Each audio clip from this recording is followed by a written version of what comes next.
Oh crap, a shallow subwoofer. What am I gonna do with this thing? Well, if you've got a subwoofer, you need a subwoofer box. The only creator that I know that shares his mistakes is Justin, DIY audio guy. So let's build one. For this box, I'm going to throw out all the stops. The plan is to make it as fancy as possible with a bunch of rounded off corners. Then I'm going to jazz up the top with a big laser etched Prodigy logo. A great way to save time when working on projects is to multitask. So the CNC machine is going to act like an extra employee while I do some cleanup on the previous cuts. All the parts are held in place with tabs, and those tabs need to be cut. Then the parts have to be flush trimmed over on the router. If you want to see the design process and how all these parts were cut using the CNC machine, we're going to rewind in a bit and I'll show you that process. But for now, let's focus on putting the box together. These funny shapes here are going to be the corners, and after the corners are stacked up, the sides will be attached to the box. I ran into a snag. Let me show you what happened and how I'm going to fix it. Here I have some dowels, and when I slide that corner piece over the dowels, it doesn't go all the way down. So something is off. There's a little bit of overlap that I'm going to need to trim. He's the only one who says like, listen, I messed up. Look how I messed up. So I have got to take out a little bit of material, and I don't have to take out that material on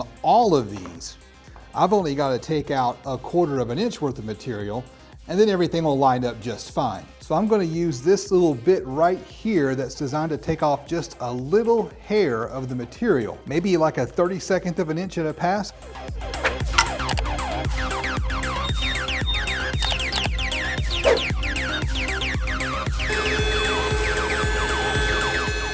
All right, let's see how it fit. Seems to be doing the trick here. Looks pretty good on this end, but it's not going all the way down because I got to take a little off the edge here.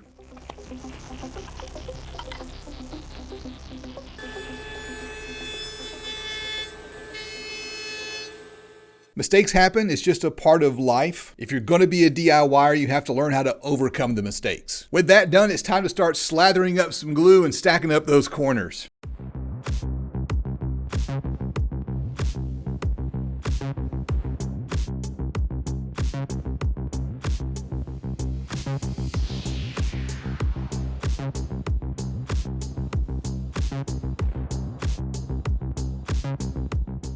Now this piece right here is a recessed baffle. The idea here is the sub is going to be down firing and we want all the clearance we can get. So you want the subwoofer mounted up inside the enclosure. My preference is to recess all of my subwoofers because I like the way it looks. You don't have to do that, but in this case, it's an important part of the design. When I laid all this out on the CNC machine, I went ahead and drilled 4 1/4 inch holes in the bottom of the box and this baffle. That way you can use dowel rods to perfectly align these parts.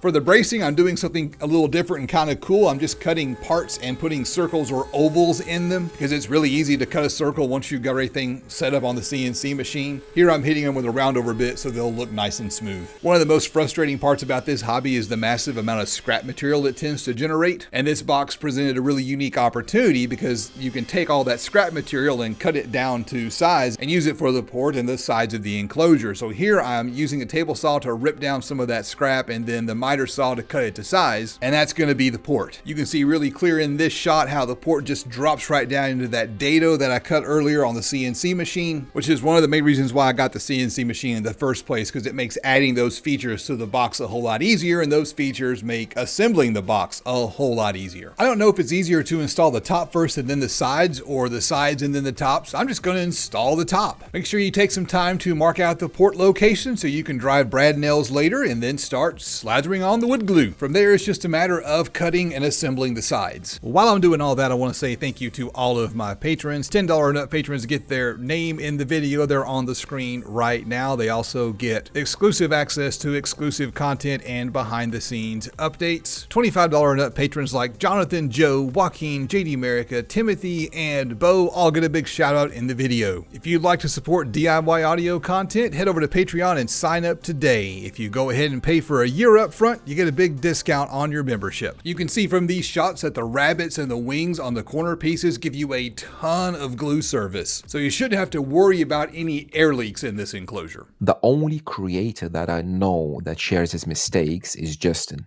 DIY audio guy.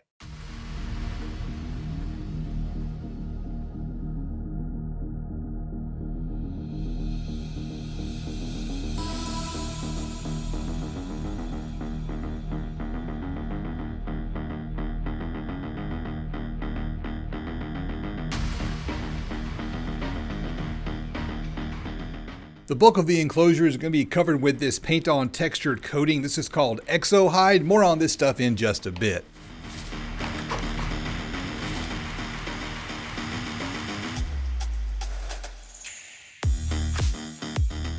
Then I ran into a slight problem. I finished etching the Prodigy logo on what would be the top of the enclosure. I decided to seal the material with some wipe-on poly, and the poly dissolved the charred wood. It spread soot all around the piece and it looked terrible, so I decided to go with Plan B. So back over to the CNC where I etched a big Prodigy logo into a piece of MDF, and now I'm just going to wrap that piece in some gray vinyl. So the top is going to have a white trim ring, and then this piece in gray vinyl inserted inside that trim ring. The vinyl is adhered using a spray-on adhesive. You spray the adhesive on the wood, then spray it on the vinyl, and then after it dries, you can just stick the two parts together.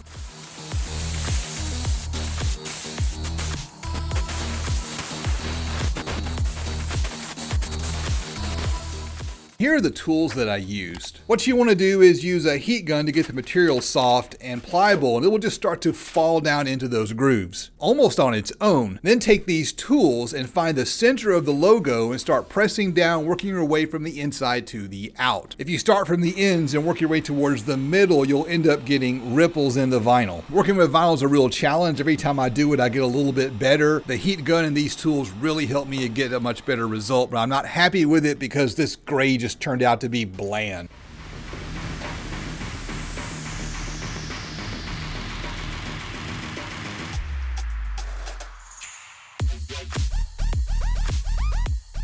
In order to wrap the vinyl around that outer trim ring and that center insert, I cut a rabbited groove on the underside of those pieces. Trimming and wrapping that vinyl is time consuming. The heat gun is your best friend.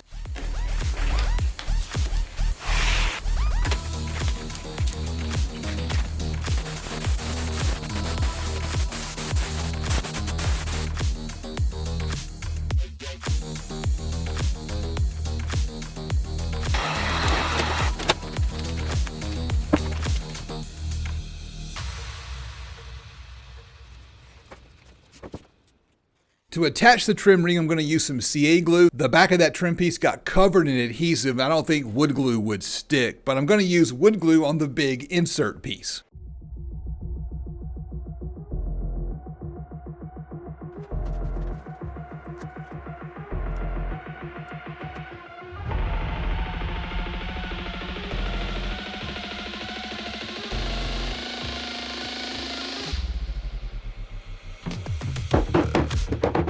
For the wire terminals, I'm using these nickel-plated ones right here. This style has push terminals on both ends. I'm using these because it's going to be hard to reach inside the box, and I figure a push terminal will be the easiest way to reach in and attach the wire.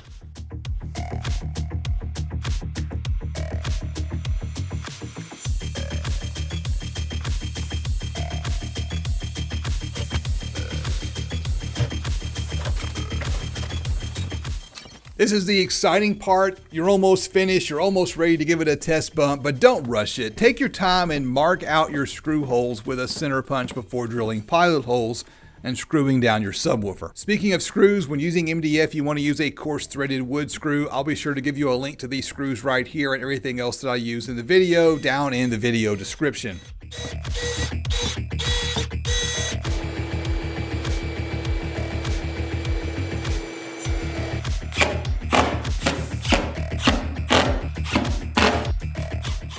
With the subwoofer installed, I'm going to pull out this box right here. This is called a DATS. If you build a lot of subwoofer boxes, you need to get one of these. If you're buying a custom box from a shop, make sure they have one, because this is how you know that the box was built right. You use it to run an impedance sweep, and it's going to tell your tuning frequency, and it's also going to show you if you have any unwanted resonance in the enclosure.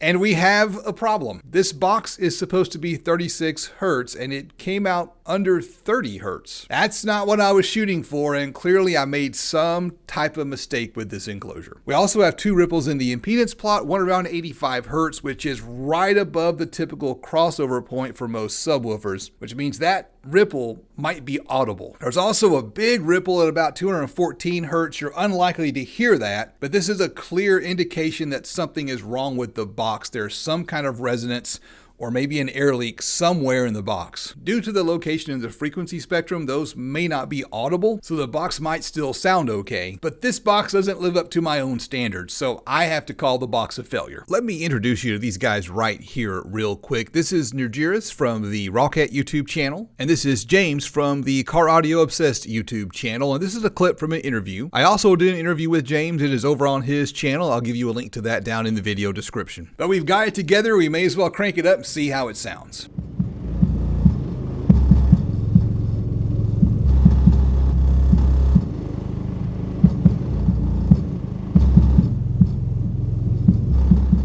It's really hard to convey to you through the microphone on the camera how it sounds, and the bass causes everything in the garage to rattle, so it's not really the best way to judge sound quality. I felt around the box, I listened around the box, I didn't feel or hear any air leaks. So I don't know why I'm getting that strange DATS result. But what I really noticed when I cranked up the volume is chuffing. That's audible turbulence from the air entering and exiting the port. This box is a dud. Sometimes they're just duds. It's just how they turn out. I try very hard to be transparent and honest with you because that's how you build trust. My philosophy is that if I show you the mistakes and if I'm honest with you when the subwoofer box sounds bad, that you'll believe me when I say the box sounds good. So what is the cause of the failure? I don't know exactly what was wrong with the construction of the box, but the big problem is that I should not have built a ported enclosure. I prefer ported enclosures. I try to build ported enclosures even when it's not the best option. This subwoofer here really should go into a sealed box. Well, why? One, if you're using a shallow mount, you probably have a limited amount of space. Trying to get a properly designed ported box to fit in that limited space is a fool's errand. Ported enclosures perform best when they're big with huge ports. I was trying to keep the box shallow, which made the box wide and deep, and therefore completely impractical for someone who would want to buy a thin subwoofer. And the second thing is that this subwoofer is quite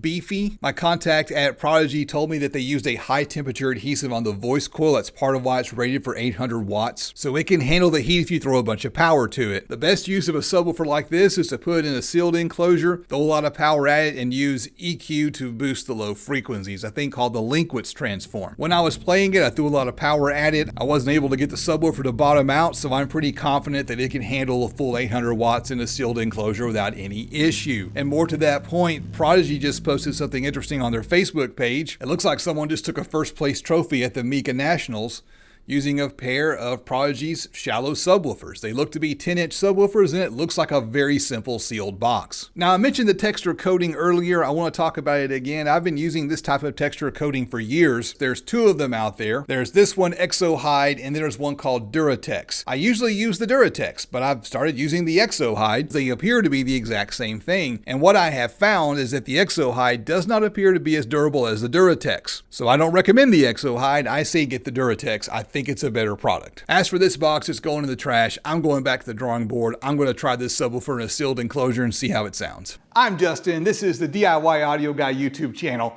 and I will see you on the next adventure.